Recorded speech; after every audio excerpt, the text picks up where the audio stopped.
नहीं नहीं, नहीं, ऐसा अनिष्ट ना करें।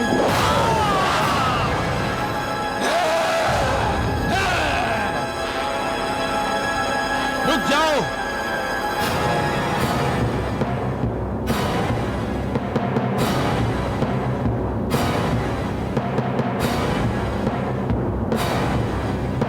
क्षमा करें दानवराज, हमारा यज्ञ भंग ना करें।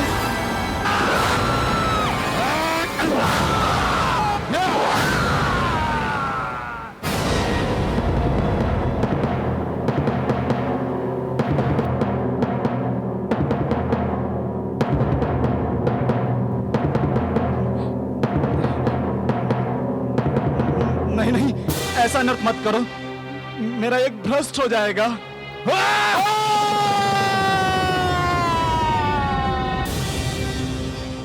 नहीं!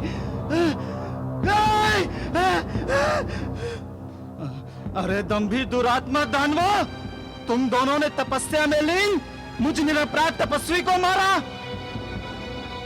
पुत्र कामना को लेकर किए जा रहे मेरे इस यज्ञ को नष्ट किया है तुमने। मेरा अनुष्ठान भंग करने का घोर अपराध किया तुमने।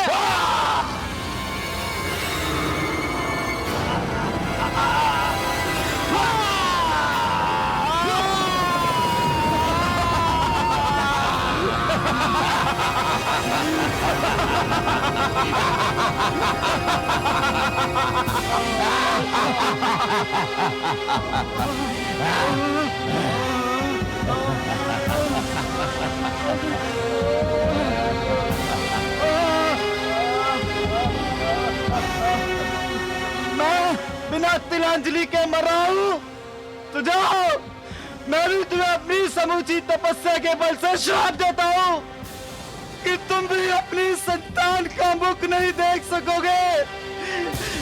जीवन भर संतान के सुख के लिए तरसते रहोगे।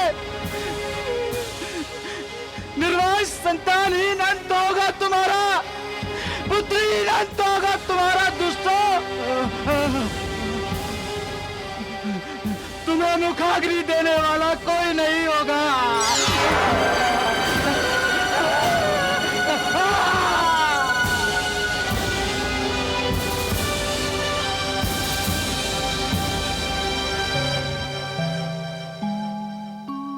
दिन बीते बीते महीने, वर्षों पर वर्ष थे बीत गए। रंभ करंभ अभी तक भी न संतति का सुख भोग सके। मुनि का दिया शाप था भीषण, कोई उपाय काम नहीं आया। विधि का नियम अटल है भक्तों, जैसा बोया वैसा पाया। पुर में बसी वेदना थी और मन ही मन थे वे हैरान। कब तक ढोते बोझ हृदय का, लगने लगे महल शमशान।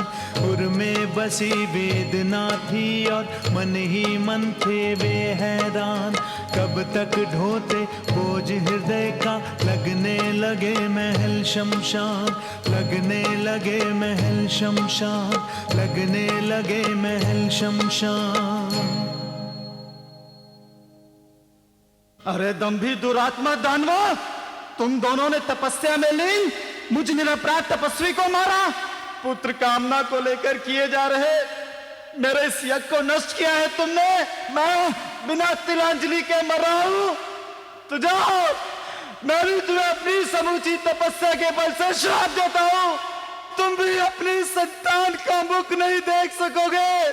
जीवन भर संतान के सुख के लिए तरसते रहोगे। निर्वांश संतानहीन अंत होगा तुम्हारा, पुत्रहीन अंत होगा तुम्हारा दुष्टों। तुम्हें मुखाग्नि देने वाला कोई नहीं होगा, कोई नहीं होगा।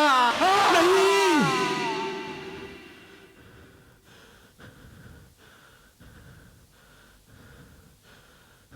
प्रातःकरम।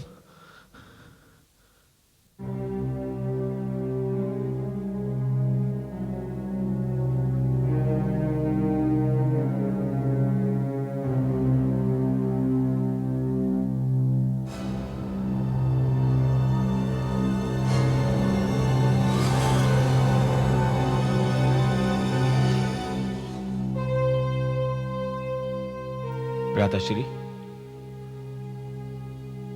तो आप भी नहीं सोए? आपकी भी निद्रा उड़ गई? अर्थात मेरी आशंका निराधार नहीं थी।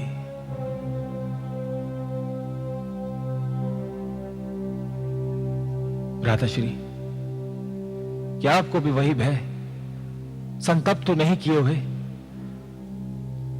जिस भय के कारण मैं सहसा सहम कर उठ गया? भय? किसका भय है तुम्हें अनुज? तुम इतने निस्तेज क्यों हो गए?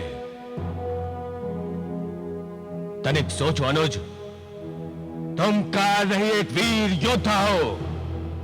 आज सारे त्रिभुवन में तुम्हारे और हमारे प्रताप का डंका बज रहा है। अपने बल और पराक्रम से हमने इस धनु साम्राज्य को ऐश्वर्य के सर्वोच्च शिखर पर पहुंचा दिया है। देवता हमारे नाम से थर्राते हैं। अरे भय से निद्रा तो हमारे शत्रुओं की भंग होनी चाहिए। यदि इस पर भी तुम्हें कोई भय है तो निर्भय होकर कहो अनुज, हम अपने बाहुबल से उसे निर्मूल कर देंगे। नहीं भ्राताश्री, नहीं। शत्रुओं को सदैव अपने चरणों तले रौंदने वाले आपके इस अनुज को कभी स्वप्न में भी भय की कल्पना नहीं हो सकती। भ्राताश्री, जिस धनु साम्राज्य के हम अधिष्ठाता हैं, उसकी ओर कोई उंगली भी नहीं उठा सकता। परंतु जिस भय से हमारी निद्रा, सुख, चैन सब कुछ लुट गया है, उससे आप जान करके भी अनजान बने हुए हैं। स्पष्ट कहो रंभ, तुम कहना क्या चाहते हो? भ्राताश्री, क्या आपको कभी इस बात की चिंता नहीं सताती कि जिस धनु साम्राज्य का हमने अपने बाहुबल से चारों दिशाओं में विस्तार किया है, उसका सूर्यास्त सदा सर्वदा के लिए एक दिन हमारे हाथों हो जाएगा? भ्राताश्री, क्या आपने तनिक भी विचार किया है कि कितने वर्ष बीत चुके, किंतु हम इस धनुकुल को एक कुल दीपक भी नहीं दे सके?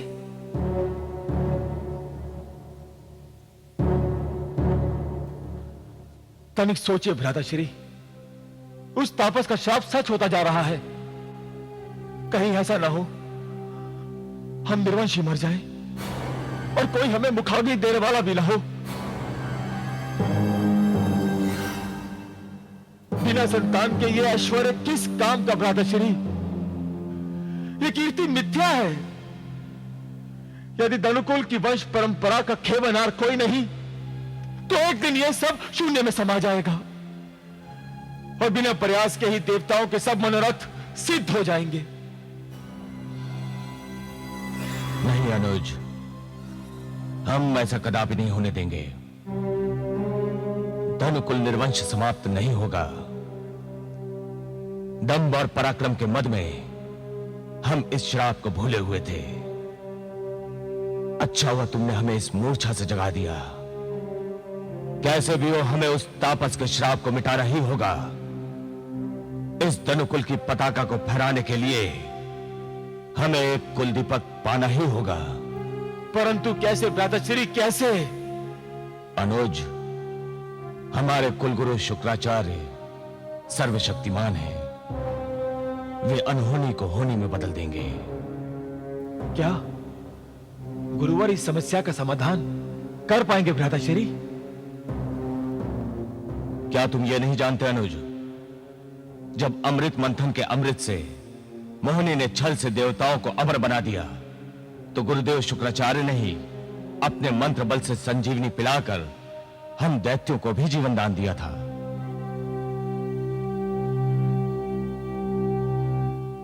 अनुज, वे अवश्य इस समस्या का समाधान करेंगे। बस सूर्योदय की प्रतीक्षा करो।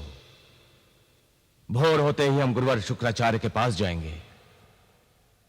जो आज्ञा भ्राताश्री।